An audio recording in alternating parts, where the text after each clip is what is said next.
Baik, betulan. Lesu sekali ya, masih pagi. Mengantuk. Apa begadang tadi malam Tania? Begadang Ibu. Oh, besok pagi jangan begadang ya, biar kita tetap sehat. Oke, sudah sarapan kan? Sudah Ibu. Rintan Ratiana Dewi. Hadir Ibu. Hadir. Gimana kabarnya Rintan? Alhamdulillah baik Ibu. Alhamdulillah baik. Sudah sarapan? Sudah Ibu. Sudah. Rintan bersemangat sekali ya pagi hari ini. Oke, baik. Oke, ada yang tahu nggak kita hari ini mau belajar apa? Belum. Oke. Oke, anak-anak, hari ini kita akan belajar tentang opini dan artikel. Untuk judulnya itu menyusun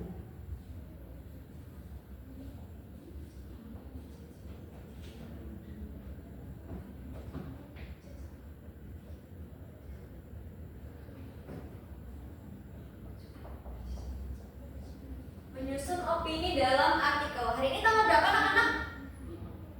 Tanggal 12 bulan 12 ya.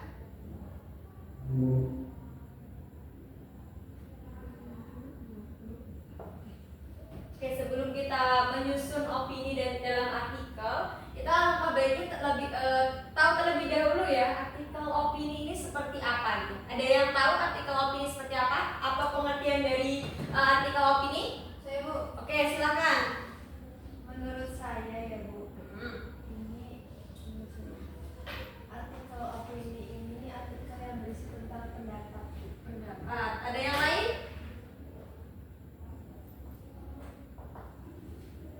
Ada argumen lain? Sama Ibu. Sama, oke. Sudah ya? Oke, benar ya Krisna. Jadi artikel opini itu adalah sebuah wadah untuk menyampaikan pendapat pribadi atau sebuah pandangan terhadap suatu isu atau topik tertentu yang sedang dibahas atau biasanya itu yang sedang hangat. Kita biasanya akan ada ya peristiwa yang lagi viral, kemudian ada opini-opini yang menggiring. Nah, itu bisa dijadikan sebuah artikel. Kemudian pengertiannya sudah. Ada yang tahu tidak struktur dari artikel opini? Eva tahu tidak strukturnya? Belum tahu Ibu. Yang lain? Belum juga kok. Belum, oke. Biasanya di dalam sebuah artikel itu yang pertama itu pasti ada pendahuluan. Nah, di pendahuluan ini biasanya terdapat 3, yaitu yang pertama ada tesis, kemudian yang kedua itu ada latar belakang,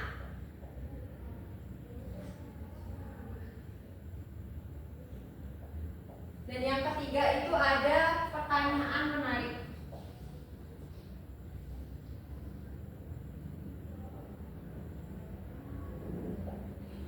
Nah, untuk memudahkan kalian nanti dalam mencari atau membuat atau menyusun artikel opini, di dalam tesis ini biasanya terdapat sebuah pernyataan yang jelas dan tegas mengenai sebuah opini yang akan disampaikan. Jadi di dalam tesis ini akan ada sebuah pernyataan yang jelas untuk disampaikan pada sebuah artikel.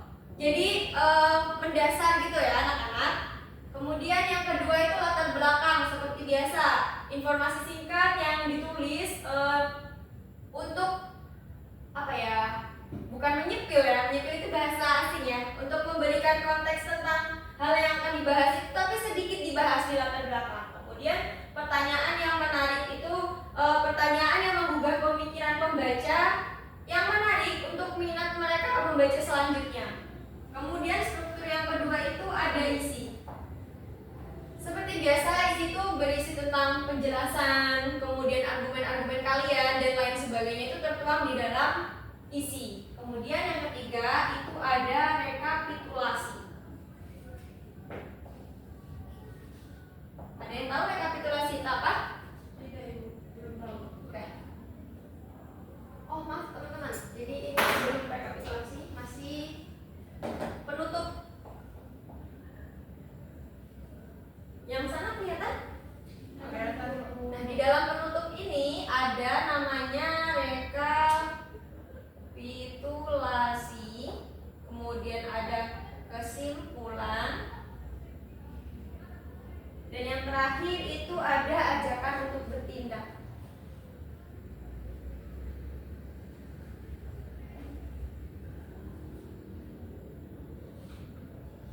Kalian pernah tidak sih merekap sebuah sebuah hal, bukan hal ya. Kalian merekap nih dari angka 1 sampai 10. Rekapitulasi itu biasanya mencantumkan poin-poin penting. Kalian seumpama dijelaskan sama ibu. Nah, kalian merekap hal-hal yang penting. Nah, di sini yang disebut dengan rekapitulasi dan masuknya ke dalam struktur penutup. Kemudian yang selanjutnya itu ada kesimpulan. Kesimpulan itu adalah menulis ulang semuanya dalam bentuk yang lebih ringkas. Argumen-argumennya itu ditulis di dalam sebuah kesimpulan agar memudahkan saat pembaca ini membaca dan memahami artikel yang sudah kalian sajikan. Kemudian yang ketiga yaitu ajakan untuk bertindak. Ajakan untuk bertindak ini biasanya di dalamnya itu melakukan sesuatu seperti mengubah perilaku, kemudian mendukung sebuah gerakan-gerakan tertentu, kemudian memberikan masukan kepada pihak yang terkait di sini ya. Jadi semuanya ini akan ada di dalam sebuah artikel dengan bertujuan untuk memudahkan pembaca memahami artikel yang kita buat atau kita tulis. Oke? Mungkin cukup ya ini pengantar dari ibu. Kemudian ibu akan membuat sebuah kelompok diskusi yang berisi setiap kelompok itu 2 orang. Kemudian nanti kalian diskusikan, kalian mencari artikel opini. Kalian nanti boleh menggunakan gawai kalian untuk mencarinya. Kemudian nanti ibu akan tugaskan untuk mencari opini yang ada di dalam artikel tersebut. Oke, ibu akan bagi kelompoknya. Kalian akan memilih kelompok sendiri atau dari ibu? Dengan teman sebangku saja ibu. Oke, boleh dengan teman sebangku ya. Jadi ibu akan memberikan waktu selama 2 menit. Silahkan kalian mencari artikel opini, kemudian dipelajari bersama. Tapi nanti majunya satu-satu ya anak-anak. Baik ibu. Silahkan mencari artikel yang berbeda tapi. Oke, silahkan.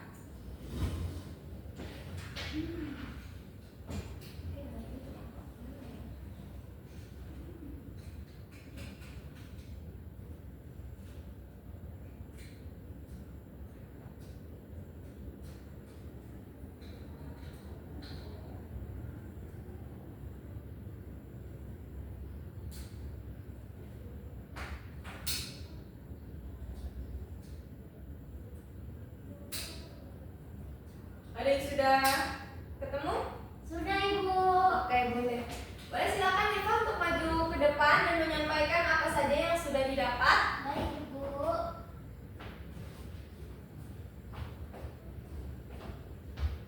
Baik, izin ibu. Oke, silakan. Teman-teman untuk menyampaikan hasil yang sudah saya dapatkan.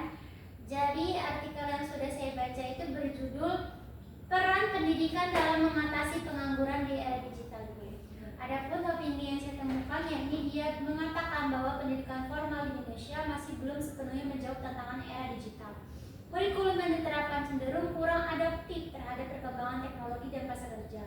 Oleh karena itu, perlu adanya integrasi keterampilan digital seperti coding dan analisis data ke dalam kurikulum untuk menyiapkan lulusan yang lebih siap bersaing di dunia kerja. Selain itu, kerjasama antara institusi pendidikan dan industri perlu diperkuat agar lulusan mendapatkan pelatihan langsung yang relevan dengan kebutuhan perusahaan. Nah, adapun opini ini bisa diperkuat dengan data dari artikel seperti statistik kemiskinan di kalangan lulusan perguruan tinggi atau contoh negara yang berhasil mengatasi masalah serupa dengan reformasi pendidikan. Oke, terima kasih pada Eva. Boleh beri tepuk tangan untuk Eva. Oke, Eva boleh duduk ya. Oke, dijelaskan. Benar ya tadi yang disampaikan oleh Eva, yaitu sebuah artikel dia menyampaikan opini ada di dalam artikel tersebut, juga ada struktur-strukturnya yang bahwa ada ajakan untuk bertindak di akhir tadi kan, ada kan? Oke, untuk selanjutnya boleh dari kelompok sebelah atau dari siapa yang mau maju? Saya. Oke, boleh silahkan Bintan.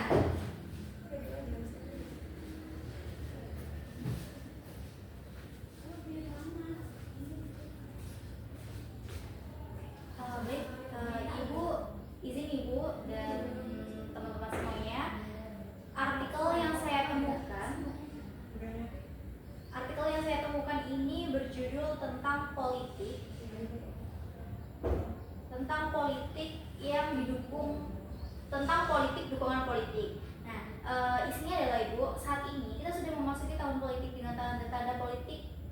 Warna pakaian yang tidak Anda pakaikan diperhatikan oleh orang lain dan dihubungkan dengan dukungan politik. Hijau, kuning, merah, biru, dan putih bukan lagi deretan simbol warna, melainkan identitas yang sangat politis.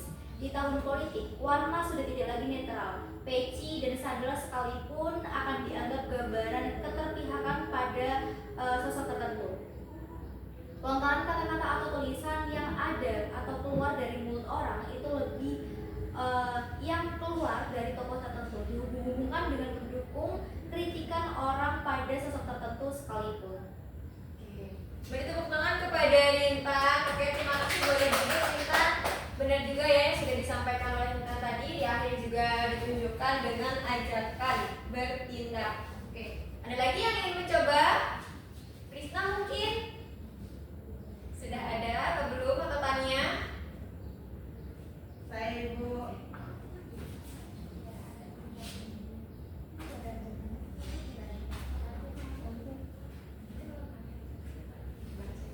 Oke, boleh silakan.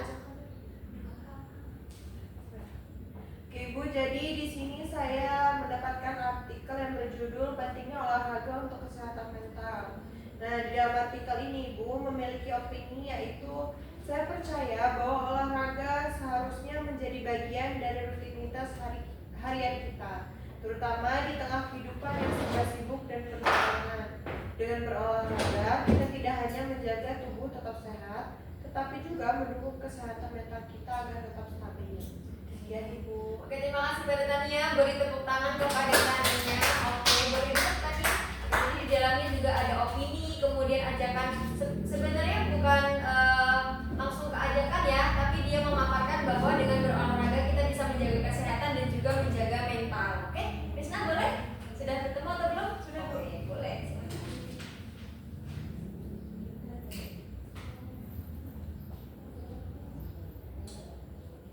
Jadi di sini saya menemukan artikel yang membahas isu tentang pendidikan. Nah, di sini opini penulisnya itu dalam kalimat, menurut saya kebijakan penghapusan ujian nasional lebih banyak membawa dampak positif karena mampu mengurangi tekanan psikologis siswa.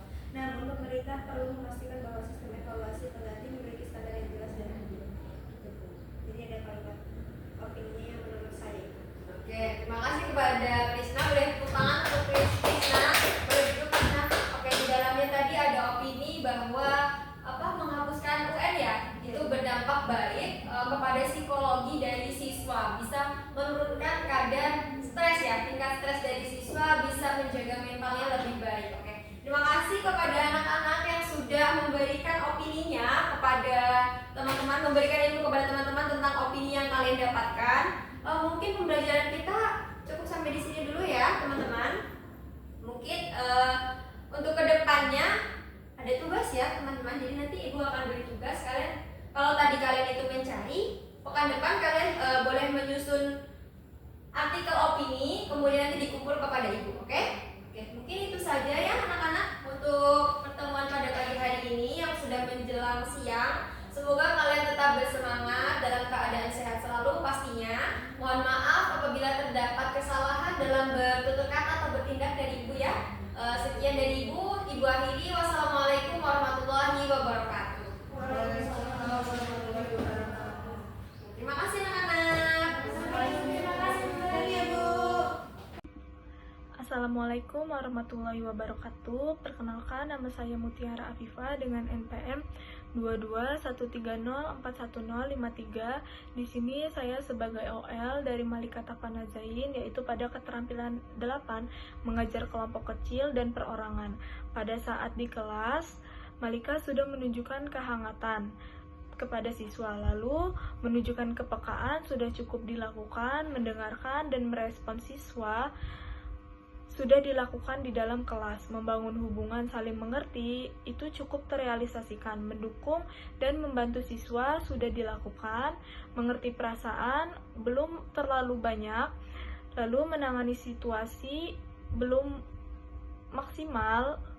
Lalu menetapkan tujuan dan merencanakan kegiatan sudah dilakukan dengan baik. Memberikan nasihat belum dilakukan. Lalu Malika menyediakan kegiatan untuk tiap orang itu belum dilakukan. Sumber belajar yang diberikan sudah cukup. Lalu Malika membantu siswa yaitu dengan membantu diskusi dan berpikir kritis itu sudah dilakukan. Malika sudah mendorong siswa untuk menyelesaikan tugas dengan baik, itu sudah dilakukan. Lalu Malika membagi kelompok sudah dilakukan dan dipresentasikan secara mandiri sudah dilakukan. Sekian OL dari saya ucapkan terima kasih. Assalamualaikum warahmatullahi wabarakatuh.